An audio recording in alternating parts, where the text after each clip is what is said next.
డబ్బు, అనారోగ్యం, ఉద్యోగం, వ్యాపారం, అప్పులతో బాధపడుతున్నారా? మీకోసమే లాంచ్ యువర్ ఫ్యూచర్ ప్రోగ్రామ్. చాలా మంది అండి మనం చూస్తూ ఉంటాము, ఎదుటి వాళ్ళు ఏమనుకుంటారో అనేటువంటి ఉద్దేశంతో వీళ్ళు తొక్కిస్తూ ఉంటారు. అంటే నేను ఇలా చెయ్యకపోతే వాళ్ళు ఏమనుకుంటారో, నేను అలా మాట్లాడకపోతే వాళ్ళు ఏమనుకుంటారో, నేను అలా బిహేవ్ చేయకపోతే వీళ్ళు ఎలా తీసుకుంటారో, నేను ఇప్పుడు ఈ పరిస్థితిలో తినకపోతే వాళ్ళు ఏమనుకుంటారో, నేను అది కొనకపోతే వీళ్ళు ఏమనుకుంటారు. అన్నిసార్లు ఏమనుకుంటారో అంటుంటేనే నాకు ఏదో అవుతుంది ఇక్కడ కదండి. చాలా బరువుగా ఆ బరువుతోటి వాళ్ళని వాళ్ళు ఏ విధంగా మోసం చేసుకుంటున్నారనంటే, జీవితాన్ని ఎదుటోడు తొక్కేసినా కూడా ఏమనుకుంటాడో ఇది నేను చెప్తే అని అక్కడితోనే సఫర్ అయిపోయి ముగించేసుకున్నటువంటి వాళ్ళు చాలా మంది ఉన్నారు. బట్ ఒక మనిషి జీవితం వాల్యూస్తో కూడుకున్నటువంటిది. ఈ పరిస్థితిలో, ఈ స్టేట్ ఆఫ్ మైండ్లో మనిషి ఉన్నప్పుడు దాన్ని ఓవర్కమ్ చేసి బయటపడటం ఎలా, వాళ్ళు ఏమనుకుంటారో అనేటువంటి స్టేట్ ఆఫ్ మైండ్ నుంచి బయటపడాలంటే ఎలా, అవతల వాళ్ళు ఏమనుకుంటారో, రైట్? ఇది పీపుల్ ప్లీజింగ్ అనే మెంటాలిటీ నుంచి వస్తుందండి. పీపుల్ ప్లీజింగ్ అంటే 24 గంటలు 24/7 365 days వాళ్ళ పని ఏంటంటే అంటే అవతల వాళ్ళని ప్లీజ్ చేయటమే. Your getting it? అవతల వాళ్ళ సంతోషం కోసం వాళ్ళ సంతోషాన్ని సాక్రిఫైస్ చేసుకుంటారు. కశ్యప్, మరి అవతల వాళ్ళ కోసం బతకడం తప్ప? డెఫినెట్లీ తప్పు కాదండి. How much is too much? ఎంత? Your getting my point? Kashyap, మన గురించే ఆలోచిస్తే అది సెల్ఫిష్ కాదా? సెల్ఫిష్ నేను కాదనట్లా. ఇక్కడ 2 ఎక్స్ట్రీమ్స్ అండి. ఒకటి సెల్ఫిష్గా ఉండటం, ఓన్లీ నేను నేను నేను నేను నేను నా గురించి అన్నీ నాకే, సెల్ఫిష్. ఇంకొకటి మీరు మీరు మీరు మీరు మీరు మీరు అంతా మీకోసమే మీకోసమే మీకోసమే. ఇది ప్రాబ్లమే, ఇది ప్రాబ్లమే. సెల్ఫిష్ ప్రాబ్లమే. ఇక్కడ సెల్ఫిష్గా అయితే అవతల వాళ్ళతో రిలేషన్షిప్స్ పోతాయి. ఇక్కడ పీపుల్ ప్లీజర్ అయితే మనతో మనకు రిలేషన్షిప్ పోతుంది. Your getting it? Connectivity disconnectivity అవుతుంది. అబ్సల్యూట్లీ. ఇంగ్లీష్లో ఒక సామెత ఉందండి, you need not burn your self to make others warm. అంటే అవతల వాళ్ళకు వెచ్చదనం ఇవ్వటానికి మిమ్మల్ని మీరు కాల్చుకోవక్కర్లేదు. అంటే పవర్ఫుల్ కోట్ అండి. అవతల వాళ్ళని సంతోష పెట్టడానికి, అవతల వాళ్ళని ప్లీజ్ చేయటానికి మనల్ని మనం మానసికంగా కాల్చుకోవటమే people pleasing. People pleasing mentality ఎవరికైతే ఉంటుందో వాళ్ళ మైండ్లో చాలా ఎక్కువగా రన్ అయ్యే థాటే మీరు అడిగిన క్వశ్చన్, అవతల వాళ్ళు ఏమనుకుంటారు, అవతల వాళ్ళు ఏమనుకుంటారో, వాళ్ళు ఏమనుకుంటారో, వీళ్ళు ఏమనుకుంటారో, వాళ్ళకి నచ్చుతుందో నచ్చదో, వీళ్ళకి నచ్చుతుందో నచ్చదో. Your getting my point? ఇది ఎట్లుంటుందంటే అండి, I will give you an example. ఇప్పుడు మన ఇద్దరం ఒక మీటింగ్లో ఉన్నాం. You are my boss are right, you are in a meeting. నేను మీతో ఉన్నా, కొంతమంది డెలిగేట్స్ ఉన్నారు, మీరు చాలా ఇదిగా ఇన్వాల్వ్ అయి మాట్లాడుతున్నారు. ఆ మాట్లాడే క్రమంలోనే మీ పక్కనున్న మీరు కాలేజ్ నా కాలనీ దొక్కారు. మీకు మీరు ఆ బిజీలో ఉండి ఆ ఇన్వాల్వ్ అయిపోయి ఇక్కడ మీరు నా కాలు దొక్కుతుందని తెలియట్లా. నేను భరించి భరించి నిమిషం, 2 నిమిషాలు, 3 నిమిషాలు, 10 నిమిషాలు, అర్ధగంట అయిపోయింది. మీ బూటుకున్నవన్నీ నా కాలుకు నొప్పి పుడుతుంది. 1 minute, can you please remove your leg? అయిపోతుందిగా. నేను నోరు ఓపెన్ చేస్తే, యువర్ గెటింగ్ మై పాయింట్, నా సఫరింగ్ ఆగిపోతుంది. నేను ఓన్లీ కాలం మీద ఉండే పెయిన్ గురించి మాట్లాడలా, మానసిక బాధ గురించి మాట్లాడలా. నోరెందుకు తెరవం? ఏమో నాగరాజు ఏమనుకుంటాడో, నాగరాజు కంఫర్ట్ పోతుందేమో, ఇంకొకళ్ళ కంఫర్ట్ పోతుందేమో, వాళ్ళు హ్యాపీగా ఉండరేమో. మనం కంఫర్ట్గా ఉన్నామా? మనం హ్యాపీగా ఉన్నామా? నా first question. People pleasing is very dangerous అండి. అవును. వీళ్ళలో కొన్ని లక్షణాలు ఉంటాయి. వాళ్ళు ఎక్కువగా వాళ్ళ థాట్ ప్యాటర్న్, వాళ్ళ సైకాలజీ ఎలా ఉంటుంది? ఫస్ట్ థింగ్ వాళ్ళ మైండ్లో ఏం నడుస్తుందంటే, అవతల వాళ్ళని సంతోషపరచటానికి వాళ్ళకి ఇష్టం లేకపోయినా ఆ పని చేయటం, ఇష్టమైనదిగా ప్రిటెండ్ చేసి పని చేస్తుంటారు. ఎందుకు? అవతల వాళ్ళని సంతోషపరచడానికి. ఆ పని చేయడం ఇష్టం లేదు, ప్రిటెండ్, ఒక ఫేక్ స్మైల్ ఉంటుంది.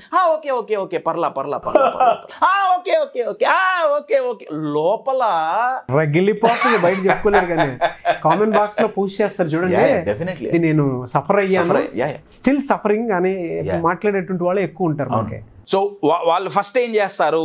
అవతల వాళ్ళని సంతోషపరచడానికి వాళ్ళకి ఇష్టం లేకపోయినా సరే టూ మచ్ అడ్జస్ట్ అయి పనిచేస్తుంటారు. నంబర్ 1.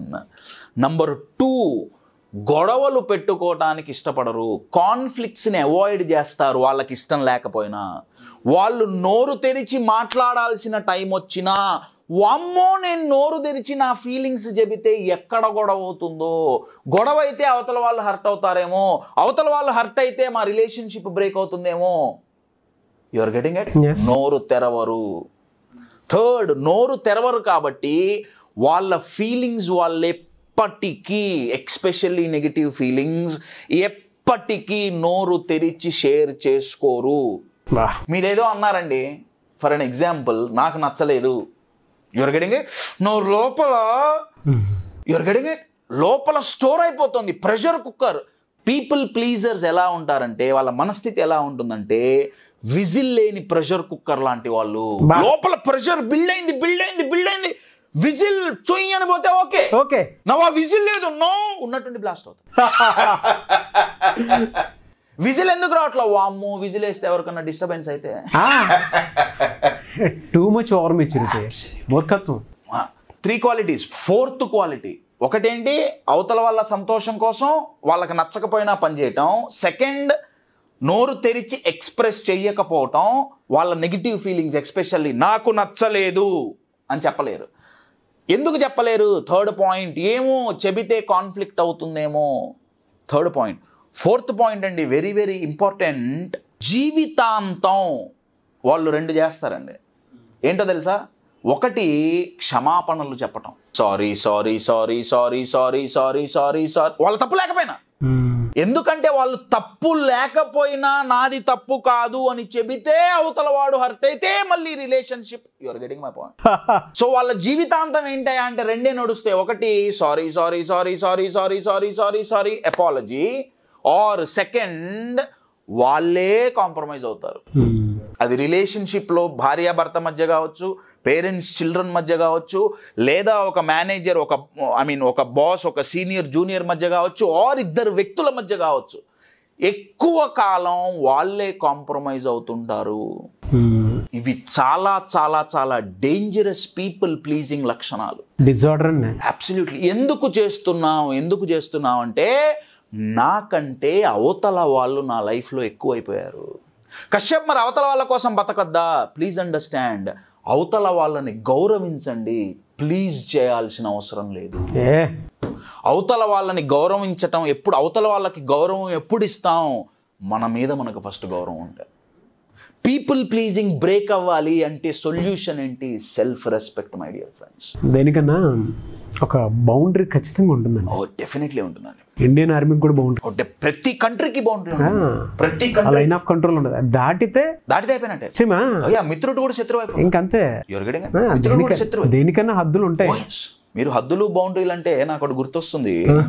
ఒక ఆయన చనిపోయారు, ఓకే అండి, సమాధి ఉంటుంది కదా, రైట్, సమాధి కట్టారు, అంతా అయిపోయింది, ఆ ఫ్లవర్స్ అవన్నీ పెట్టడానికి వెళ్తారు కదా. 2 వ్యక్తులు వెళ్ళారు. 2 వ్యక్తులు వెళ్ళి ఆ వ్యక్తి ఈ వ్యక్తిని అడిగాడు, ఎందుకు చచ్చిపోయాడంటావు? ఏమన్నా హార్ట్ అటాక్ ఏమన్నా వచ్చిందంటావా? ఎందుకు చచ్చిపోయాడంటావు అంటే ఈయన అన్నాడు, హార్ట్ అటాక్ వచ్చో ఏదో ప్రాబ్లం వచ్చి చచ్చిపోలా, అవతల వాళ్ళని ప్లీజ్ చేసి చేసి చేసి మానసికంగా చనిపోయి ఇప్పుడు ఫిజికల్గా చనిపోయాడు. ఈ వ్యక్తి అడిగాడు, నీకెట్లా తెలిసింది అంటే ఆ వ్యక్తి అన్నాడు, ఈ వ్యక్తి సమాధానం ఏం చెప్పాడంటే, ఇప్పుడు ఆ సమాధి మీద ఎపిటోమ్ అంటారు, అంటే ఒక స్టోన్ పెట్టి పలానా వ్యక్తి జననం మరణం ఏమన్నా మెసేజ్ రాస్తారు కదా. ఆయన రాసుకున్న మెసేజ్ ఏంటో తెలుసా? నా చావు మీకు బాధ కలిగించున్నా, లేదా నా చావు మీకు ఇన్కన్వీనియన్స్ కలిగించున్నా దయచేసి క్షమించండి. అంటే వీడు చచ్చాక కూడా అవతల వాళ్ళు ఏమనుకుంటున్నారో.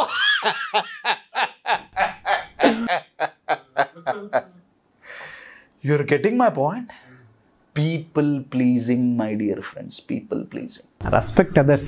అంతే, రెస్పెక్ట్ అదర్స్. ప్లీజ్ చేయాల్సిన అవసరం లేదు. ప్రతి దానికి ఒక లిమిట్ ఉంటుంది. సెల్ఫిష్గా ఉండటం కూడా తప్పేనేం కాదనట్లా. అట్లని చెప్పి పీపుల్ ప్లీజ్ అవ్వటం, మీరు డోర్ మ్యాట్స్ కాదు, అవతల వాళ్ళు వచ్చి ఎవరు పడితే ఏది మీ మీద తుడిచేసి వెళ్ళిపోతే కామ్గా కూర్చోవడానికి. మీరు బీన్ బ్యాగ్స్ కాదు, ఎవరొచ్చి కూర్చున్నా ఆ షేపుగా మారటానికి. No, definitely not. ఇది ఎప్పుడు బంద్ అవుతుంది? సెల్ఫ్ రెస్పెక్ట్ అంటే అర్థం ఏంటి? కశ్యప్, సెల్ఫ్ రెస్పెక్ట్ చాలా పెద్ద వర్డ్ కాదండి, చాలా చిన్న కాన్సెప్ట్. మనం ఒక వాల్యుబుల్, మనకొక లైఫ్ ఉంది, నేనొకనున్నాను అన్న ఫీలింగ్ మనకు ఎప్పుడైతే కలుగుతుందో అదే సెల్ఫ్ రెస్పెక్ట్ అండి. అవతల వాళ్ళకి ఓన్లీ రెస్పెక్ట్ ఇచ్చి ఆగిపోతాం తప్ప ప్లీజ్ చెయ్యం. ప్లీజ్ చేసి జీవితాంతం క్షమాపణలు చెప్పుకుంటూ జీవితాంతం కాంప్రమైజ్ అయిపోతుక్కుంటూ ఇవన్నీ జరిగితే మై డియర్ ఫ్రెండ్స్, ఎవరినైతే హర్ట్ చేయకూడదు అనుకున్నారో at the end of the day వాళ్ళనే హర్ట్ చేస్తారు మీరు. ఎందుకంటే శృతి మించుతుంది, సెల్ఫ్ కంట్రోల్ తప్పుతుంది, ప్రెషర్ కుక్కర్ విజిల్ లేకపోతే బ్లాస్ట్ అవుతుంది. దానికి లిమిట్ ఉండాలి సార్. డెఫినెట్లీ, ఖచ్చితంగా, డెఫినెట్లీ. సో ఇది ఎప్పుడు మారుతుంది? సెల్ఫ్ రెస్పెక్ట్ ఎప్పుడైతే నేర్చుకుంటామో మనం, ఆ సెల్ఫ్ రెస్పెక్ట్ ఎప్పుడైతే డెవలప్ అవుతుందో అప్పుడు పీపుల్ ప్లీజింగ్ తగ్గిపోతుంది. సెల్ఫిష్ ఎవరు, పీపుల్ ప్లీజింగ్ ఎవరు? అవతల వాళ్ళని రెస్పెక్ట్ చేస్తారు, మీ లిమిట్స్లో మీరు ఉంటారు, అవతల వాళ్ళని కూడా వాళ్ళ లిమిట్స్ ఏంటో మీరు చెప్తారు. బాస్ ఇంతవరకే, ఇది దాటి no, definitely not. People pleasing అనేది ఒక మానసికమైన బానిసత్వం. Exactly, absolutely. ఆ బానిసత్వాన్ని బ్రేక్ చేయాలి అంటే సెల్ఫ్ రెస్పెక్ట్ పెంపొందించుకోవాలి. సెల్ఫ్ రెస్పెక్ట్ ఉందా, సెల్ఫ్ కంట్రోల్ చాలా చాలా చాలా సులభంగా ఉంటుంది.